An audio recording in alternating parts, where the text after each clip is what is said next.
What is up, everybody? Jeremy Eisenfire here, and welcome back to the channel. Filming for House of the Dragon Season 2 has been well underway now for the past few months, and things are really starting to heat up behind the camera. We are starting to see some leaks and reports from the set that point to Season 2 being potentially one of the greatest seasons of television that we are ever going to witness. Season 1 of House of the Dragon was a great introduction into this portion of time in George's world, but it was very much an introductory season. From Season 2 on, the war is about to begin, and we'll be seeing a much more linear story from here on out. No more time jumps or anything like that. We are getting right to the war, and it is going to be very intense.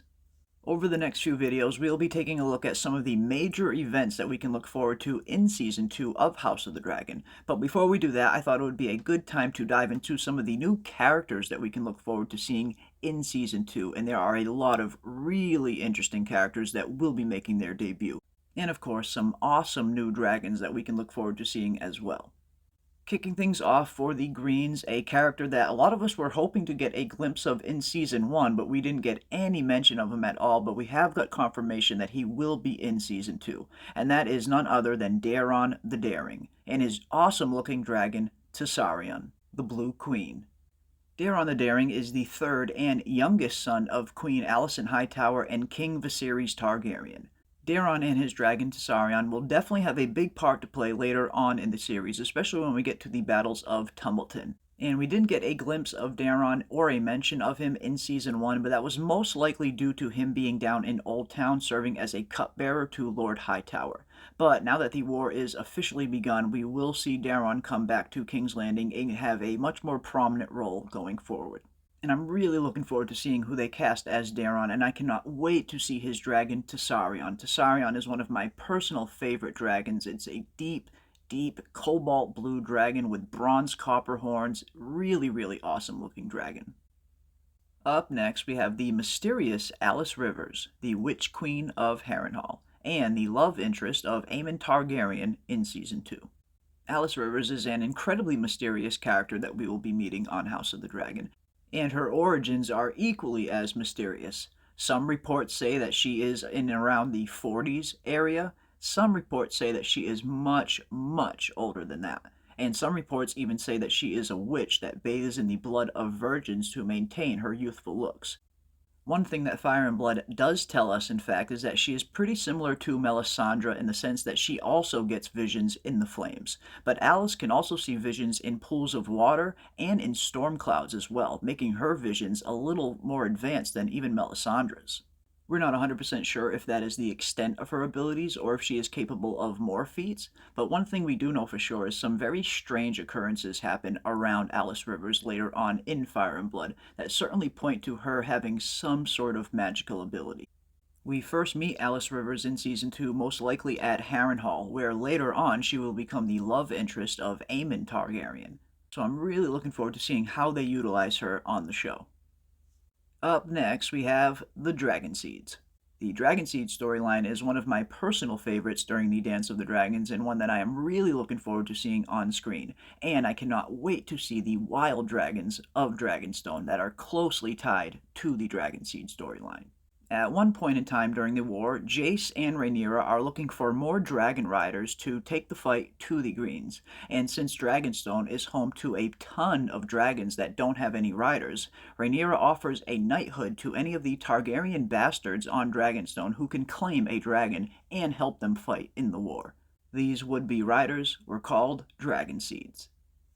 Up first, we have Adam and Alan Velaryon. Alan and Adam are two brothers that grew up on Driftmark, and they have a pretty mysterious origin themselves. Some accounts claim that they are the bastard children of Laenor Velaryon, but seeing as Laenor did not favor females, it's highly unlikely he is the father. Other accounts claim that the boys are the bastard sons of Lord Corlys Velaryon, which is much more likely, especially seeing as Corlys doesn't even really acknowledge them until his lady wife dies, most likely out of not wanting to bring her any shame. I'm particularly interested to see how the show is going to utilize the Velaryon brothers, especially considering the big change that they made to the source material where Laenor Velaryon was concerned. Now, in the Book of Fire and Blood, Laenor Velaryon does indeed die in Spicetown during a fight with Khal Khori, which leaves his dragon Seasmoke open to be claimed by a new rider. But since Laenor did not die on the show, I'm wondering how his dragon is going to get a new rider, considering what we know about dragon lore, how dragons cannot have two riders at the same time. As long as Laenor Velaryon is still alive, no one should be able to claim his dragon Seasmoke. And seeing how Adam Velaryon, the older of the two Velaryon brothers, is supposed to be the next rider of Seasmoke, it's going to be very interesting how they sort this all out on the series. And definitely leave your thoughts and comments down below. How exactly do you think the show is going to handle the Laenor-Adam Velaryon dilemma? Some of the other Dragonseeds that we are set to meet in Season 2 are Ulf the White and Hugh Hammer.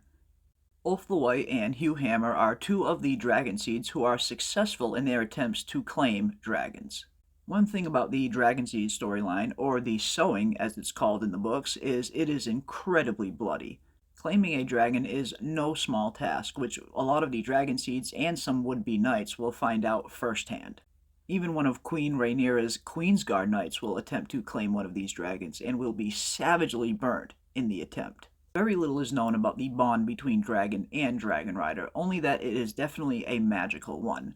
And by fate or sheer dumb luck, Ulf the White and Hugh Hammer are successful in their attempts to claim Silverwing and Vermithor, which they will both end up riding into battle multiple times during the Dance of the Dragons.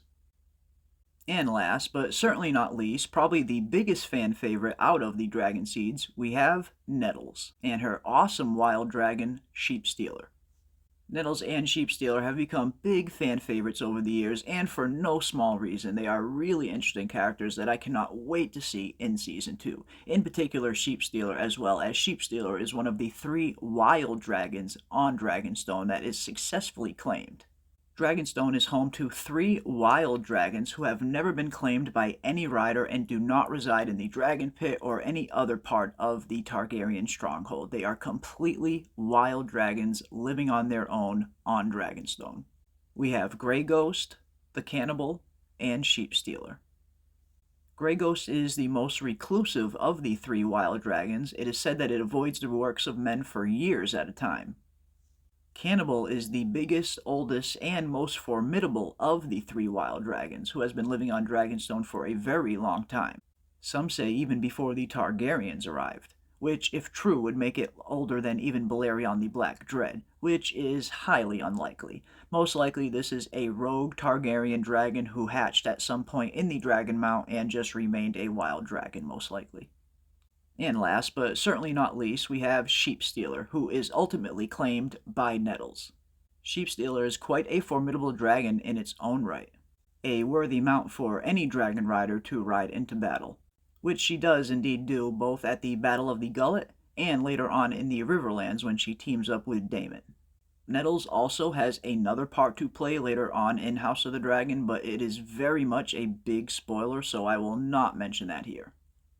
And the last character that I am looking forward to meeting in House of the Dragon Season 2 is none other than Cregan Stark, the Wolf of the North. Cregan is one of the most infamous members of House Stark and a heavy fan favorite for many reasons, and will have a very important part to play in the Dance of the Dragons towards the end of the war. Cregan Stark is incredibly formidable and everything you could hope for in a Warden of the North, and quite a legendary fighter in his own right. Aemon, the Dragon Knight Targaryen, once credited Cregan Stark as the best fighter he had ever faced. We will most likely see Cregan at the beginning of Season 2 when Jace flies up north to Winterfell in hopes of winning House Stark to Rhaenyra's side. There are a few different reports as to what happens when Jace arrives at Winterfell in the Book of Fire and Blood, so it's going to be very interesting to see what version the show goes with, or if they go with something else entirely. Either way, I cannot wait to see House Stark make their return to the screen, and I have a feeling Cregan is going to be a heavy fan favorite. And if you want to learn more about Cregan's life, both before and after the Dance of the Dragons, I did an in-depth character analysis on Cregan Stark. I will link it up top and down below. But there you have it, folks, just a few of the new characters that I am really looking forward to seeing on House of the Dragon Season 2. Definitely let me know down in the comment section below which characters are you looking forward to seeing most on House of the Dragon Season 2, and which new dragons are you hoping to seeing as well. Me, I cannot wait to see Tessarion, the Blue Queen, myself. That is one of my favorite dragons. I'm really looking forward to Tessarion and Daeron. If some of the recent reports are indeed accurate, that means House of the Dragon Season 2 will be wrapping up its principal photography very soon and then on to post-production. So I cannot wait to see House of the Dragon Season 2 hit our screens at some time in 2024. And I have the feeling it is going to be one of the best seasons of television we have seen in a very long time. But that is going to do it for us today. Leave your thoughts and comments down below. And as always, hit that like on your way out, subscribe, and hit that bell for notifications to stay up to date on all of our upcoming content, as we will be covering all things House of the Dragon. And as always, I want to thank everybody out there for watching, and we will see you on the next one.